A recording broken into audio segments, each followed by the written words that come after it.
মূলত জুলাই সনদ এটি অনেক মিটিং, বিশেষ করে ঐক্যমত কমিশনের অনেকগুলো মিটিংয়ের মধ্যে দিয়ে এটা তৈরি হয়েছে এবং জুলাই সনদ আমাদের সকলের প্রত্যাশা ছিল। যদিও এখানে কিছু প্রাপ্তি অপ্রাপ্তির হিসাব নিকাশ আছে, কিন্তু এরপর আলহামদুলিল্লাহ যতটুকু হয়েছে এটা বাংলাদেশের জন্য নতুন ইতিহাস, নতুন মাইল ফলক। তো এটা সনদ স্বাক্ষর হয়েছে। আমরা আশা করি এটাকে আইনি ভিত্তি দেওয়ার জন্য অবশ্যই গণভোট আয়োজন করা দরকার। যদিও এটাকে অর্ডিন্যান্সের মাধ্যমে করা হয়, কিন্তু বাংলাদেশের বাস্তবতা বলে একটি অর্ডিন্যান্স অন্য একটি দল এসে বিভিন্ন সময় সেটা আবার চেঞ্জ করে ফেলে। এজন্য গণভোট হলে এটা যে আইনি ভিত্তি পাবে বা সবার একটা গ্রহণযোগ্যতা পাবে, সেটা অডিয়েন্সের মধ্য দিয়ে অতটা পাবে না। এজন্য আমরা গণভোটের পক্ষে নই। সনদ নির্বাচনের আগে হওয়াটাই যুক্তিযুক্ত এবং বাংলাদেশের সাধারণ মানুষ থেকে শুরু করে সবাই সেটাই প্রত্যাশা করছে।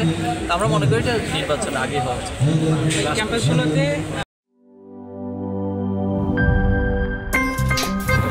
আমার একটা স্মার্ট সিদ্ধান্তে 25% গ্যাসের খরচ কমেছে। ভাবছেন কিভাবে? সাধারণ গ্যাস স্টোভ বদলে আমি এনেছি আরএফএল গ্যাস স্টোভ। এর সাইন্টিফিক নজল ও ব্রাস বার্নার ক্যাপ সমানভাবে তাপ ছড়িয়ে রান্না করে দ্রুত, তাই গ্যাসও বাঁচায় 25%, টাকাও বাঁচে 25%। আরএফএল গ্যাস স্টোভ নিরাপদ ও গ্যাস সাশ্রয়ী।